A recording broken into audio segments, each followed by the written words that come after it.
What's up, YouTube? ProTech here, back with another StarCraft video for you guys. We got up to the 1,500 views on the Thought Process and Breakdown Episode 2. So we're going to do another one. If you are not familiar with these episodes, basically what I do is I go through the replay and I convey literally everything that I'm doing, you know, how I see situations, other variables that I can change. Maybe I could have changed in that situation or whatever. So let's get right into it here. So this is a game that I played on stream today. And at the start of the game, in the load screen, I knew that they were double Terran. And I know the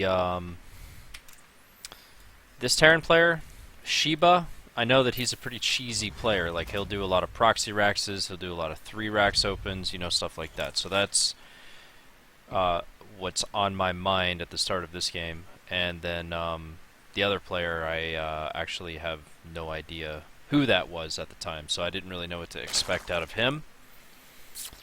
But when I play against 2 Terran, obviously I'm always going to open with a hatch first, and go from there. But in this particular game, my original intention here was to get out the speed early in case there was, you know, any type of proxy barracks play. Especially when you play against 2 Terran, you don't really want to go gasless because the Reaper grenades can really just take a shit all over any type of a gasless open, and you'll end up losing a lot more than what you'll gain by doing that. So that's what I'm thinking at the start of this game. And, you know, at this point I can see that he's scouting me, so he can see the gas. He knows that lings are going to come relatively soon. He's going to scout my expansion, so he'll know that's there. And, yeah, so at this point I have to make a decision on whether I'm going to go for a Baneling all-in, or if I'm going to go for his roaches after the Zergling speed, or if I'm going to take a third base. I don't remember exactly what I did in this game, but those are the 3 things that I always think about when I'm in this situation, when I play 2 Terran.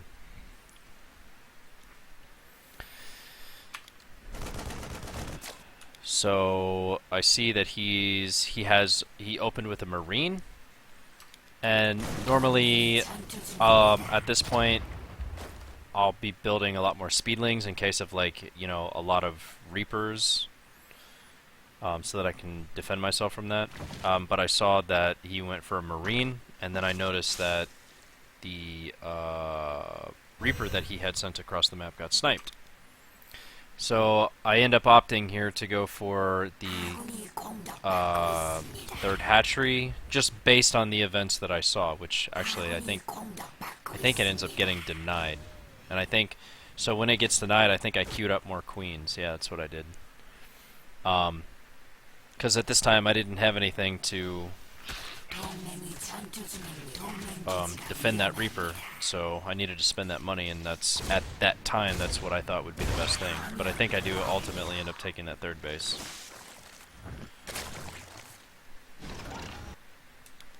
So, so I get that Reaper, and I'm spreading creep. And if I haven't thrown down a Roach Warren at this time, I'm going to be going for like a Mutalisk, Zergling, centric type of play. And the reason why most of the time I'll opt for this is because when you play against 2 Terran, with the way that these maps are designed, it's like incredibly difficult to deal with drops if you've got like a mass zergling style, because you know your partner can get dropped on, you can get dropped on, and the distance for the medevacs to travel really isn't that far. So if you don't have a Mutalisc type of composition, or just like something that can push this type of a play back, you know, it can create a really stressful game.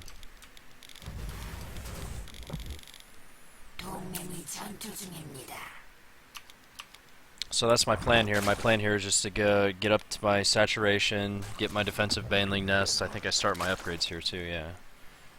Start my upgrades and go for a Mutalisc composition and just kind of not really contain them, because you can't really contain with mutas, but you can keep them on their side of the map, and you can also get it into Terran's mind that they shouldn't be doing drop with mutas out on the map.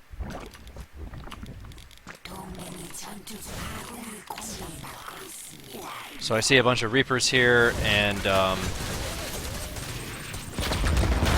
you don't really want to do this, but you can see I'm just like kind of just moving my lings, and really what I was doing here is I wanted to clean up some supply so that I can make more drones, because I knew that the 2 queens that I had enough energy to hold all that.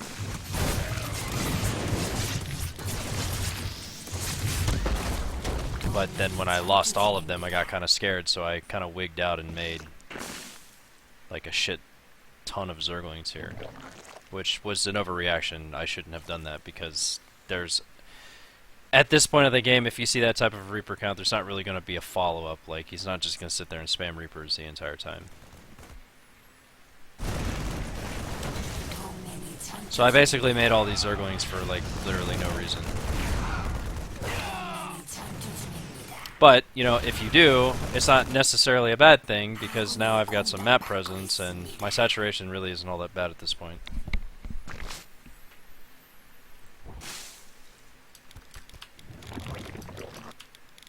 So the goal here is just to get what I can, because these speedlings are going to be kind of pointless. You can see I'm supply capped. Need to clean up some supply. And what that does right there when I go in for that engagement, I mean, I knew that I wasn't going to be able to win that, but, you know, damaging the Marines, killing a lot of them, can buy you a lot of time, like more time, because you want to try to delay the dropping as much as you can. So as you can see, they're starting to drop, but I've got mutas on the way, right? So like my spire is basically done.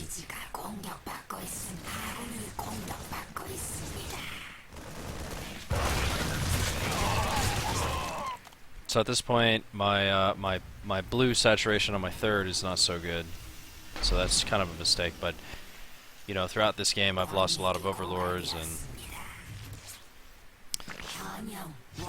you know, there's 2 potentials. It's not like 1v1 where you can place overlords in a lot of different places, and you know, sometimes it'll go side, sometimes it doesn't. In 2v2, there's, especially when you play against Terran, you know, if you spread your overlords out, 2 players are going to be able to snipe all that stuff, so it's a little different. You spend a lot more time being supply capped in 2v2. But at this point, the whole goal behind these mutas is to again, just keep them on their side of the map while I spread creep and, you know, go up to a 4th base and get out hive tech and stuff like that.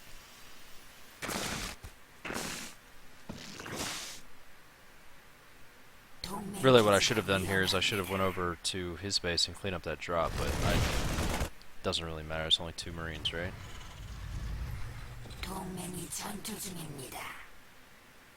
So I drone pretty heavily here, and I know I can get away with that because I have my mutas across the map, and unless they're doing like a 2-base all-in, this is going to keep them on their side of the map for at least a little while.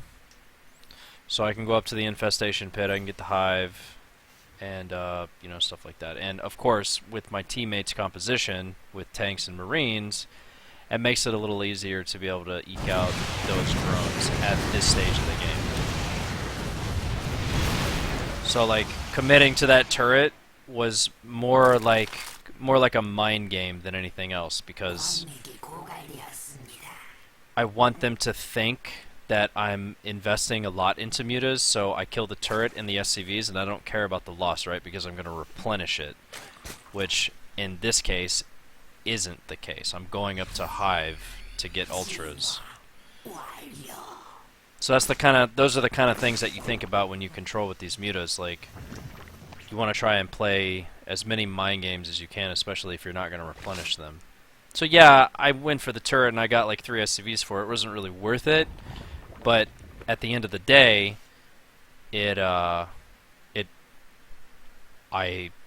my intention there was to play a mind game and just keep them on their side of the map.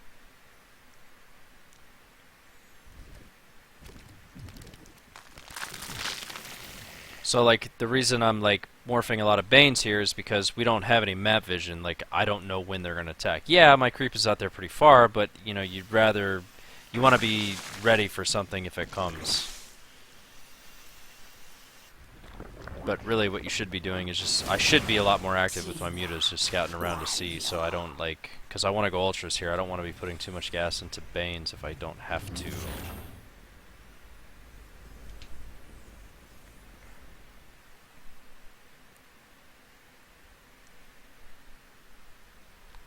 Excuse me.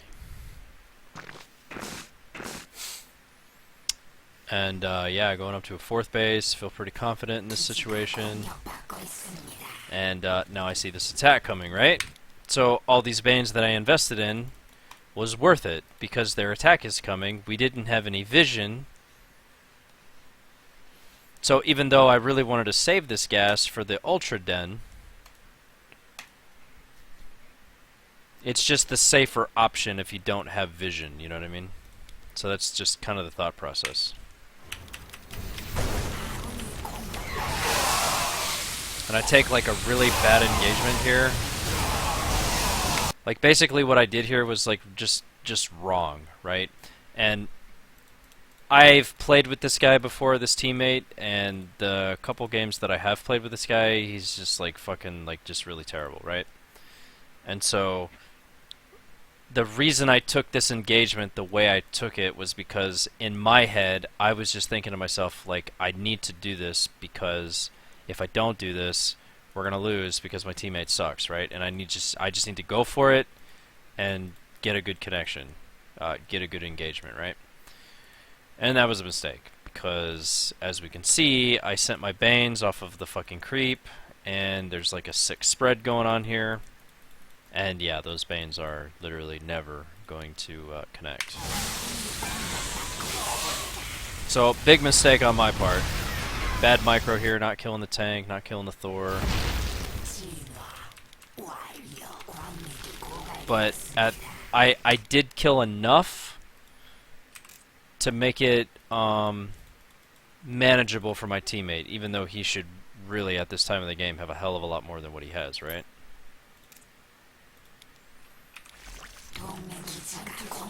But it doesn't change the fact that he does save my hide in this situation. Because if they had just literally just pushed, right, and there was no teammate here, then because of that really shitty engagement that I took, I could have very easily just lost the game here, right?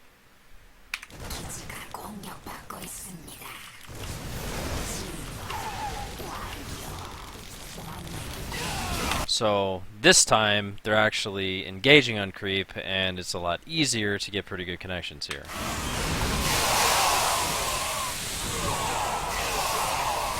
And I guess they just weren't ready for that or whatever, but that was a good engagement. And that like, from this point forward, I kind of knew that the game was over. Like, it kind of felt to me at this time like it was like you can see the gold base is barely mined out, right? So he actually didn't take his 3rd base for like a really long period of time. So when they made this push, I was thinking, and again, that's like another reason why I made this really big mistake, was because I had just assumed that if I clean up his army, it looked to me like in the game that it was like a 2 base type of a play. Which, I mean, as we can see here, that's obviously the case, right?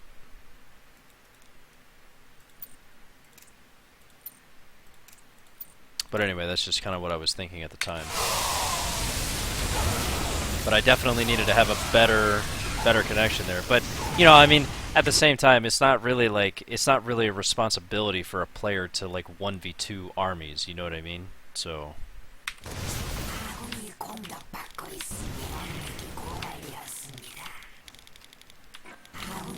but anyway, so from this point on, I just felt pretty confident. I ended up going to the Ultralist Den, which is just like the game ender.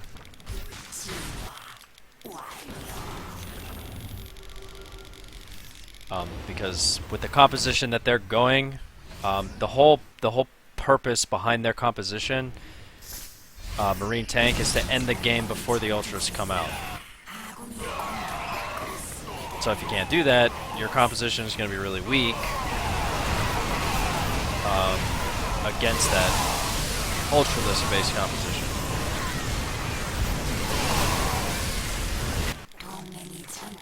So again, I took a pretty poor engagement, but you know, it just a mistake, obviously. But it doesn't really matter at this point because my transition's underway, and the other Terran player doesn't even have a base. So.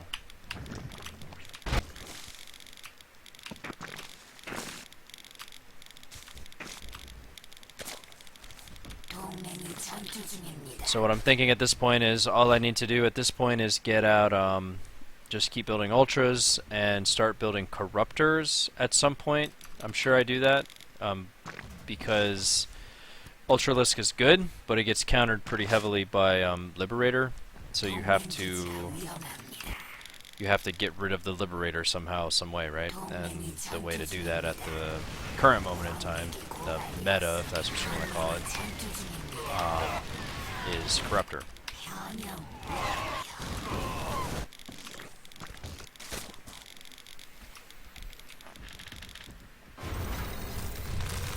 And so, you know, from this point forward, I just know that I've taken so many really good engagements. Well, maybe not good engagements, but it's gone well enough, and the creep is out really far that I can pretty much at this point just do whatever I want to win the game.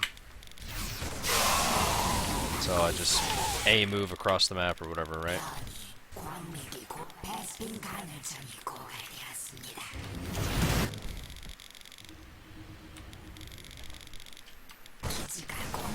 This drop was a little scary because I don't actually have all the information about the Terran player on the right.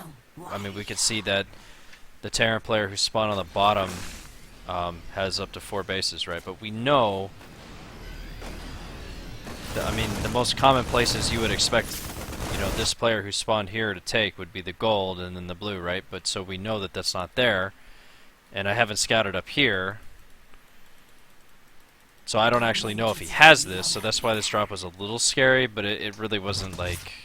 I mean, when I was watching this drop in the game, I was just kind of like, this is like a last-ditch effort, like, you know, he's trying to keep me on my side of the map so that he can mine more resources.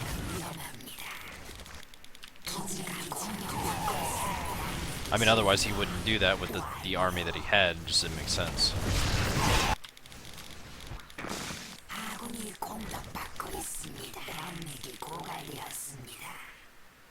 And then, so obviously I'm maxed out now. I know my opponent on the right side doesn't have a very big army. Doesn't really matter what their army looks like at this point, because of the map presence that we have.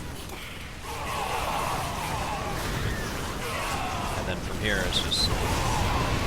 It's not, I mean, yeah, it's a move with the Ultras, but you have to control your Corruptors and kill the Liberators. Because if you just let the Liberators sit there and hit your Ultras without killing them, they just die really fast.